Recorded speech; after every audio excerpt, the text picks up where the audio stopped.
দাদা, হ্যাঁ। আপনাদের বিয়ে হলো কতদিন হয়েছে?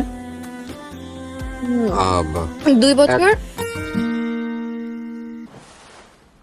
সারা জীবন।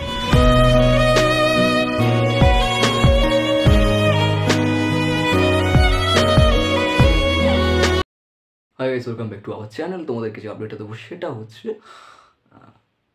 পথে হলো দেরি, অপূর্ব এবং টটিনির নতুন নাটক, এবং অবভিয়াসলি খুব প্রিয় আমার এই ছুটিটা। পার্সোনালি আমি অপূর্ব এবং টটিনির বিগ ফ্যান।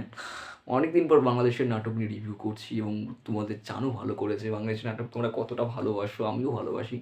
তো এটা দুর্দান্ত দুর্দান্ত গল্প, এবং এই গল্পটা আরও কয়েকটি মাত্রা পেয়েছে একটি গানের জন্য, সেটা হচ্ছে চাঁদের খোপা।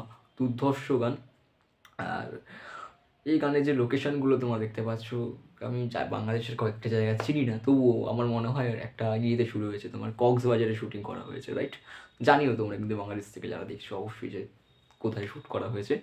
গল্পটা একটি অফিসের মানে কি বলবো, উচ্চ পদস্থ কোম্পানির ভাগ্নিকে অপূর্ব মানে একটি হোটেলের কর্মচারী ঘুরতে নিয়ে যায়, এবং সেখান থেকে তাদের মধ্যে কী করে কেমিস্ট্রিটা জমলো, আদৌ কি জমলো না, সেটা নিয়ে গল্প।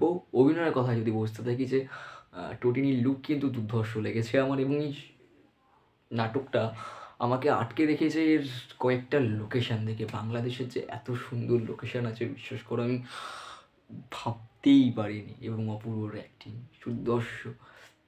এবং এই নাটকটা আমার কোথাও একটা সিকুয়েল মনে হলো, এই পথ যদি না শেষ হয়, বা এর একটা নাটক ছিল তো তিনি আর অপূর্বর, মনে করে দেখো, আমি রিভিউ করেছিলাম, জানি না নামটা ঠিক বললাম কিনা। তো এটাই দুর্ধর্ষ হয়ে গেছে। তোমরা সাজেস্ট করো, কী সাজেস্ট করবো তোমাদের জন্য, আর দ্যাটস ইট, আর কিছু না, এটুকুই।